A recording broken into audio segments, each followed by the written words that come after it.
آج کی جو ہماری ویڈیو بن رہی ہے یہ ایک ایسے ٹاپک پر ہے جو آج تک آپ نے نہیں سنا ہوگا۔ یہ ٹاپک ہے کہ اب تک یہاں پر اس ملک میں کتنے مسلم چیف منسٹر ہوئے ہیں جموں کشمیر کو چھوڑ کر۔ تو پہلا نام ہم لے رہے ہیں، یہ ہیں جناب علیم الدین صاحب۔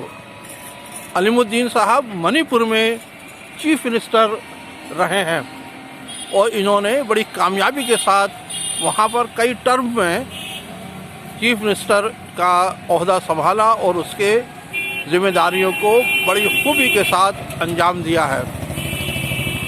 تو یہ 1960 اور 70 کے بیچ کی باتیں ہیں جب یہ یہاں پر چیف منسٹر رہے ہیں۔ دوسرا نام آتا ہے ہمارا محمد فاروق صاحب کا۔ یہ فاروق صاحب پونڈیچیری کے وزیر اعلیٰ رہے ہیں۔ پونڈیچیری کی کمانڈ انہوں نے بھی، یہ 70 اور 75 کا دور تھا جب انہوں نے یہ کمان سنبھالی ہے۔ تو اس طرح سے ہم دیکھتے ہیں کہ دوسرے چیف منسٹر ہمارے محمد فاروق صاحب ہیں اور صوبہ ہے ان کا پونڈیچیری، اور انہوں نے بھی بڑی خوبی کے ساتھ وہاں پر چیف منسٹرشپ، اور یہ کیونکہ یونین ٹیریٹری بھی رہا ہے اس لیے مکمل اختیارات نہیں ہوتے ہیں، جیسے آج دلی ہے اسی طرح سے پونڈیچیری بھی یو ٹی بھی تھا اور وہاں پر اسمبلی بھی رہی ہے، اور انہوں نے یہ خدمات انجام دی۔ تیسرا نام آتا ہے جناب عبدالغفور صاحب کا۔ یہ بہار کے چیف منسٹر رہے ہیں اور بہار میں انہوں نے بڑی کامیابی کے ساتھ حکومت چلائی، لیکن یہی وہ دور تھا 1973-75 کے درمیان کا۔ یہ کانگریس سے تھے اور کانگریس کے بڑے ایماندار آدمیوں میں سے ایک تھے اور بڑی شاندار طریقے سے انہوں نے حکومت چلا رہے تھے، مگر کیا بات رہی کہ جے پرکاش نارائن نے وہاں پر ان پر بڑا سخت الزام لگایا کہ یہاں بہار میں بہت کرپشن ہے، یہاں بہت زیادہ کرپشن ہے، اس لیے یہاں کی حکومت کو بدلا جائے، اور یہی موومنٹ پھر انہوں نے لے گئے وہ گجرات میں، اور گجرات اور بہار دو صوبوں میں ہمارے جے پرکاش نارائن نے کرپشن مخالف تحریک چلائی۔ لیکن یہاں بہت سے لوگوں کا یہ بھی کہنا ہے کہ بہار میں جب عبدالغفور کی حکومت آئی تبھی جے پرکاش نارائن کو یہ دکھائی دیا کہ بہار میں بہت زیادہ کرپشن ہے، بدعنوانی ہے، لیکن جب یہی چیز پہلے حکومتوں میں تھی تب انہیں بالکل یہ نظر انداز کرتے رہے۔ تو ہمارے تیسرے ہو جاتے ہیں جناب عبدالغفور صاحب، جن کے بارے میں یہ بہت ہی بات تھی کہ وہ بہت ایماندار آدمی تھے، بہت ایماندار آدمی، بڑی ایمانداری سے کام کرتے تھے،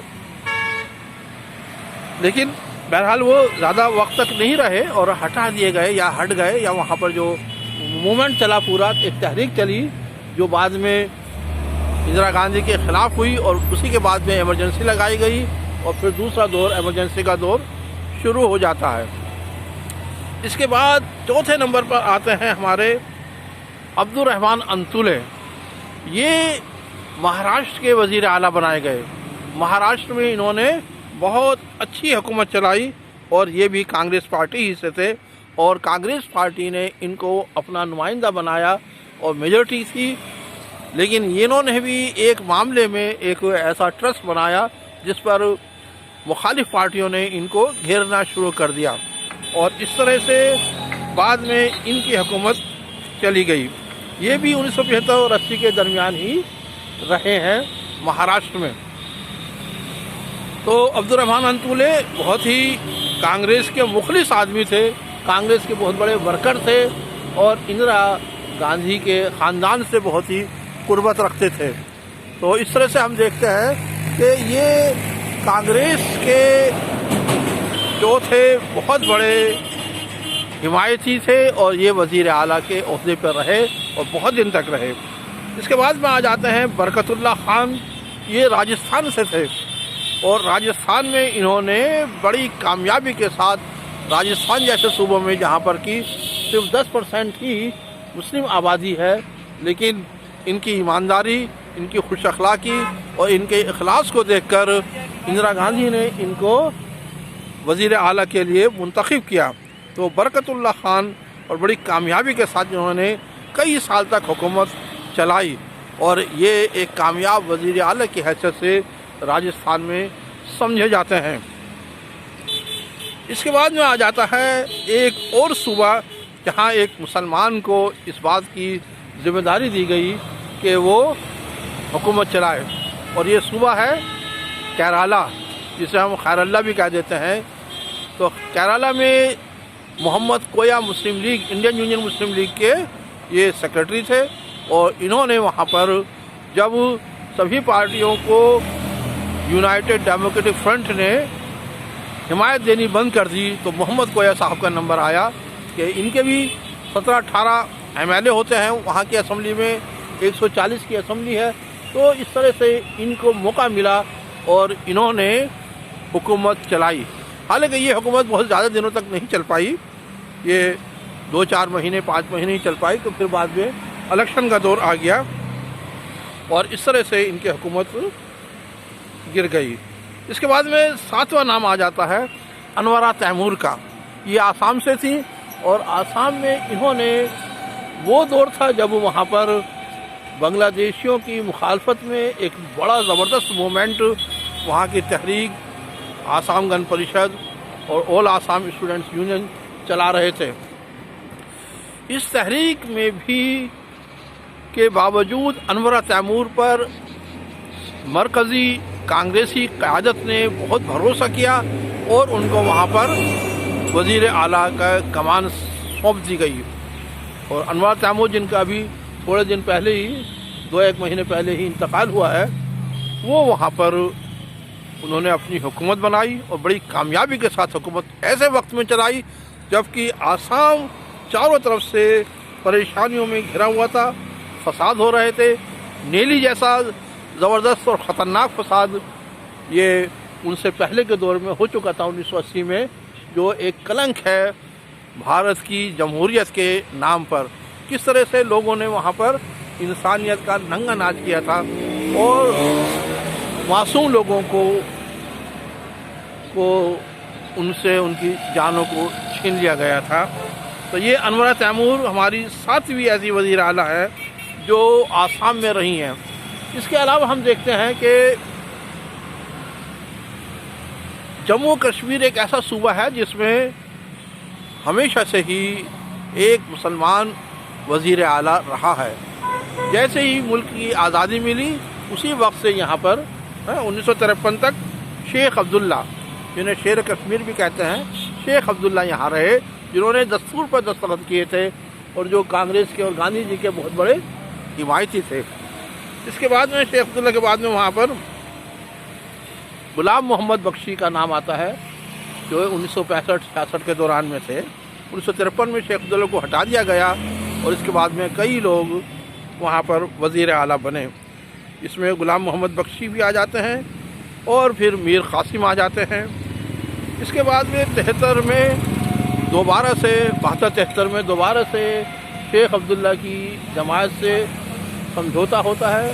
1968 میں شیخ عبداللہ کو جیل سے رہائی ملتی ہے، کوٹا کنائل میں یہ بند تھے، وہاں سے جب یہ رہا ہوتے ہیں 1968 میں میرٹھ بھی آتے ہیں۔ اسی زمانے میں جنوری میں 1968 میں میرٹھ میں ان کے آنے پر فساد بھی ہوا تھا جس میں 17-18 مسلمان شہید ہو گئے تھے۔